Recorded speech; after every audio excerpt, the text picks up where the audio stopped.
Have you ever looked up during a storm, seen a flash of lightning, and felt a sense of ancient power? What if I told you that some of the oldest stories on this continent speak of a creature that commands the very storms themselves? This is the legend of the Thunderbird, and more specifically, the mystery of its incredible lightning feathers. Across numerous indigenous cultures of North America, the Thunderbird is a magnificent, powerful being. It's often described as a colossal bird, so large its wingspan can blot out the sun. When it flaps its mighty wings, it creates the sound of thunder. When it blinks its eyes, lightning flashes across the sky. But the most enchanting part of the legend isn't just the storm it brings, but what it carries within its very being. The raw, untamed energy of lightning itself. Imagine this. Feathers that don't just shimmer with iridescence, but glow with an internal, electric light. The legends say that the Thunderbird's feathers are not made of ordinary keratin, but are woven from pure storm energy. They are conduits, storing the crackling power of a lightning bolt within each delicate barb and quill. When the Thunderbird soars through the heavens, its wings are a brilliant spectacle, a cascade of light that illuminates the dark clouds around it.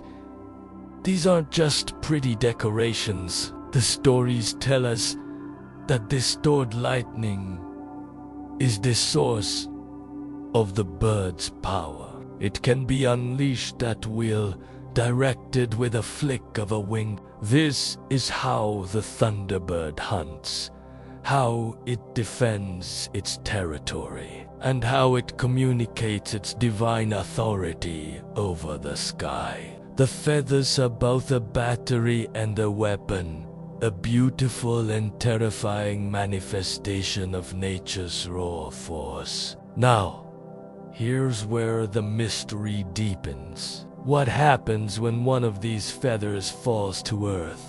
Accounts passed down through generations speak of rare, incredible moments when a single lightning feather detaches from the Thunderbird's wing and drifts down to the ground. Finding one is an event of immense significance, a moment where the celestial touches the terrestrial. But this isn't like finding a simple eagle feather. A lightning feather is said to retain its power long after it leaves the Thunderbird. Those who have stumbled upon them describe an object that hums with a palpable energy, warm to the touch, and still faintly glowing in the dark. It is a piece of the storm itself, captured and held in physical form. And with great power comes great danger. The legends warn that these feathers are not to be trifled with. An unprepared or disrespectful individual who touches one might receive a severe shock, or worse. The energy within is wild and untamed.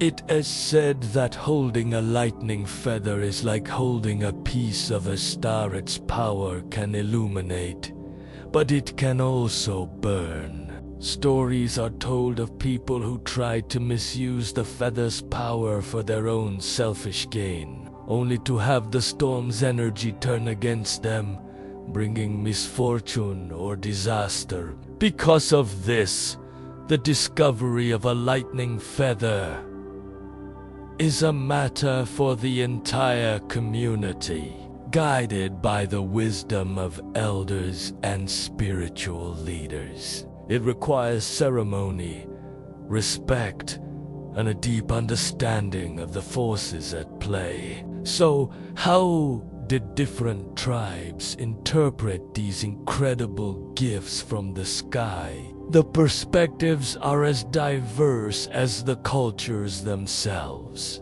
For some, a lightning feather was a sign of immense blessing and protection. It was seen as a direct gift from the Thunderbird, a promise of strength, courage, and spiritual power for the tribe. It could be used in healing rituals, to call for rain during a drought, or to provide spiritual insight and guidance. The feather was a connection to the sky world, a conduit for communicating with the powerful spirits of nature. For others, the feather represented a test or a warning. Its appearance might signify a coming challenge that the tribe would need to overcome with unity and wisdom.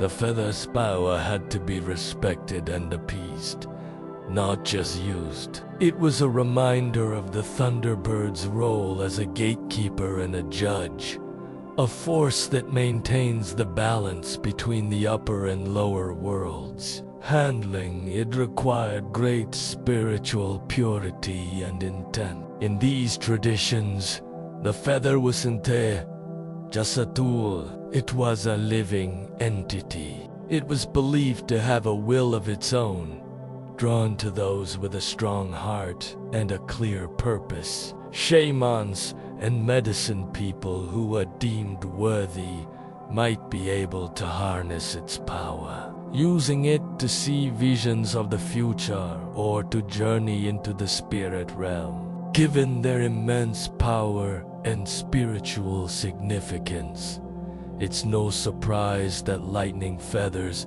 when found, became some of the most sacred objects a tribe could possess. They weren't put on display for just anyone to see. Instead, they were carefully preserved as holy relics, wrapped in sacred bundles with other powerful items, like crystals, herbs, and carvings. These bundles were kept in special lodges or cared for by a designated guardian, a person chosen for their spiritual integrity and knowledge of ancient traditions. The feather relic would only be brought out during the most important ceremonies, its presence invoking the Thunderbird spirit and blessing the proceedings with its immense power. The stories of these feathers were passed down meticulously from one generation of guardians to the next, ensuring the knowledge of their power and the respect they demanded was never lost.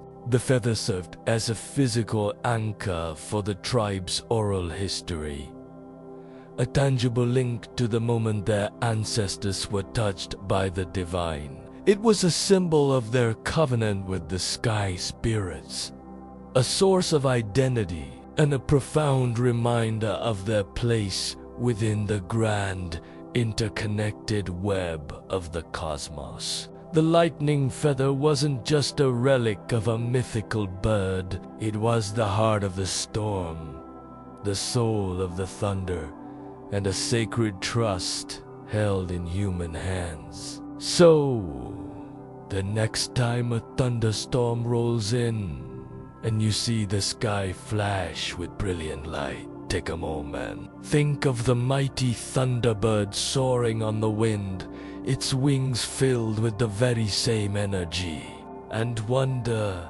just for a second, if somewhere out there, a single, glowing feather might be drifting down, carrying with it the ancient, electric mystery of the sky. Thank you so much for joining me on this journey into myth and legend. If you enjoyed this story, please hit that like button and subscribe for more explorations into the fascinating tales that shape our world. See you next time.